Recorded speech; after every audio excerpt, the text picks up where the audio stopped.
need you to do this, please. Thank you. The puppies are looking at the shapes of the words and they're remembering it.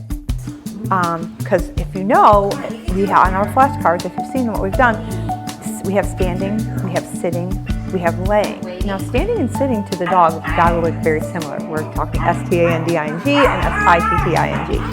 They're doing it. So think of how precise they have to be seeing it. You tell me, you think they're reading it?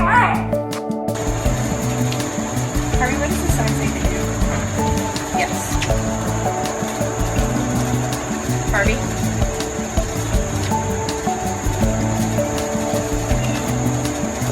Yes. Harvey?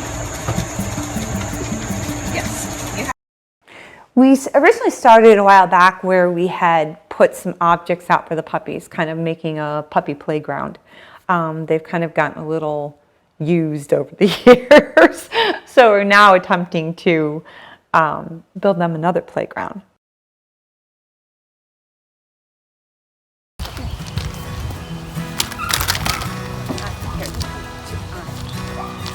You have to carry wood the right way. Get over here.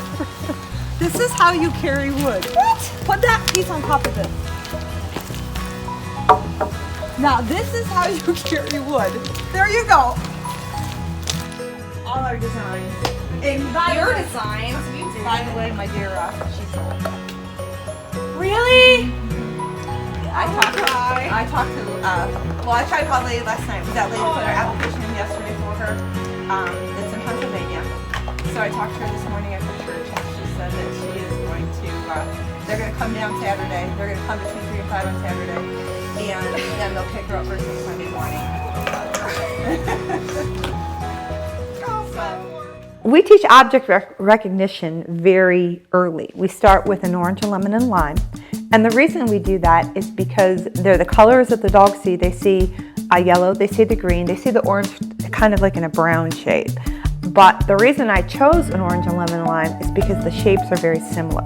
Because this is where we're starting that thinking dog. This is where we're starting to teach them to notice little things. And that's one thing that I'm sure everybody will agree with is how precise and how much dogs actually notice. We're going to try this again. This is a remote. This is a cell phone. And these are my keys. So we have keys X.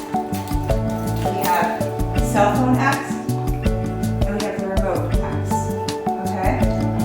So I'm going to start with you, Oakley. And Oakley, I'm going to ask you to show me the remote. Good boy. Very good job. Eva, I'm going to ask you to show me the phone. You show me the phone. Good girl. Cosmos, show me the... We're not starting with Cosmos. Are you gonna do it or not? Cosmos. No, I'm not. Okay, Eva, show me the remote. Good girl. Being on the playground, it works wonders as, back to that body awareness, that physicality of it all. We make sure that everything is proper heights. We make sure everything's safe. We've got rubber mats on things, it's no slipping, no sliding, all of it. So it's just the best for them to build that strength and those core movements. And, once again, back into puppy fitness. Everything that we do relates right back to each other. Butt to do. Aww, who chewed on my end? Did you do this? How am I supposed to get it in for the bed now? This looks like a Cosmos chewing. Cosmos! Get in here! Come here a minute. Did you do this? Hey, look at this. How's that supposed to fit in my connector now? Did you do that? Did you do that? You better tell me you're sorry. You don't care, do you? No chewing on my PVC stuff. You hear me? You leave it alone. This is all for the beds. Well, we teach our puppies in 2-syllable words, in the plurals of words, sitting, laying, because they learn like 50% faster that way. And so why not carry that over into our matching games? And we use a bucket, a dish, and an osso, and a bone, because these are kind of familiar things to the puppies anyway. So we use the Italian translation of those items because it's 2 syllables or 3 syllables, and our puppies are geniuses, so why not make them bilingual anyway? And it just sounds better than saying, you know, dishy, or, you know, bucket's 2 words, but it's boring.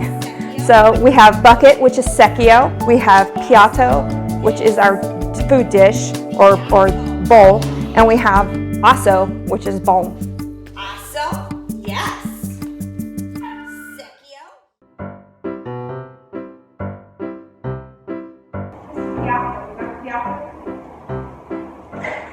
Number 3, piatto. Show me piatto. This is piatto. Alright. Put that down. Got it? Yes. Alright. And let's go. How many? It doesn't matter, like that. See, that was Oh, better. that's better. Yeah. That's better. It looks better too. Because it looks more like, I think I may do this for a couple more. I know it was whatever, but I like the way it's better. They really liked it going up in it. They really did. Cosmos, you can't get in there with them. You're too big. Cosmos, get out of the tunnel. So there's many different ways of communicating what they're trying to tell us. Every puppy is a little different. Some puppies will sit at a distance and stare at the item. Some puppies will walk right up to it and touch it with their nose. Some puppies will bark at it. We've had several puppies that like to bark at items. You know, some puppies will go and sit next to the item, not necessarily touch it, but sit next to it. This is a very exhausting task. It's very hard. Some puppies need a little bit more time to process through, so it might take them a couple minutes to identify an object, whereas other puppies, they're just their brain is just geared to that, and it's almost immediate that they are able to identify. Show me piatto. Yes. Good boy. But you know what? I think that's about as tight as it's gonna get. So, they said only you have to have 2 people. I did it. 1 person. Now, if the dog lays on it and falls in, then I knew I really needed 2 people. But they're just puppies, right? So, hopefully they're gonna be very good and not need that.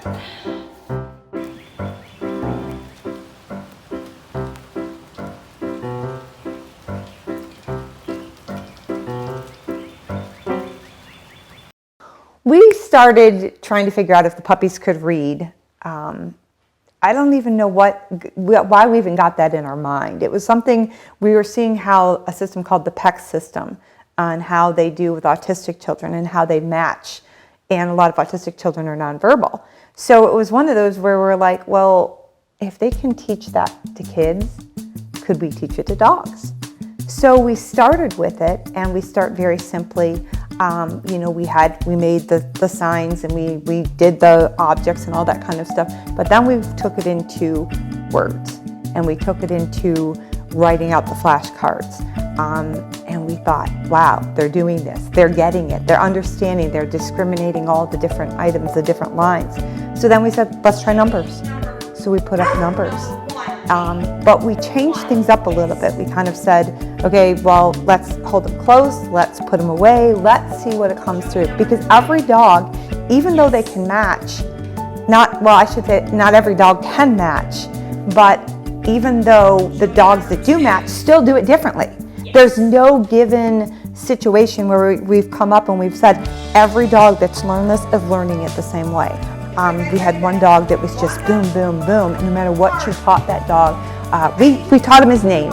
We went and we did another time with him, and we just had a picture of a cone, I believe it was. And we held it, very first time he's ever saw it. We wrote down the word cone. We had said cone, cone, put it down, let him go do something. Came back a little later, held it up and said, Harvey, show us this. And he went right over to the cone. And we're like, jaw drop. So, unfortunately, we haven't had dogs just to stay long enough to see how much further we could take it. But I know we're just scratching the surface with this. This is something that we want to evolve, but it's just so cool to see what happens with it. Yes, good girl. All right, guys, are you ready? This is a big unveiling. Are you ready to see your new playground? Here you go. Woo! Your new playground. We have to show them what we did, huh? What do you think, Eva? This is Eva's favorite spot, the beds. She likes, we have to put the beds out for them. As you can see, she's already demonstrating them for you for that. And we've got our little new, our new ramp that we did. Eva, you want to show them? Come on, all the way down. You can do it. Good girl. Good job. Good job. I know, Cosmos. I know. We had to do a new bridge because Cosmos kind of took care of the other one because he still thinks he can get on it. You're not getting it. You're too big for this. Eva, you can go on the bridge. Eva, do you want to go and show him the bridge? Hurry. Come on, Eva. Go ahead, Cosmos. And then what do? You go down? Do you go down? Cosmos, do you go down? You don't need to be on that. We've just got up. He knocks over the jumps. Leave it to Cosmos. Nonetheless, we've got all our different things. We've got our different pods. We've got tunnels that we did for them. We've got a little hoop thing that they can go over. Eva likes the ramp. We did the different levels here. We did the balance beam. We did a little balance beam that they can kind of go across.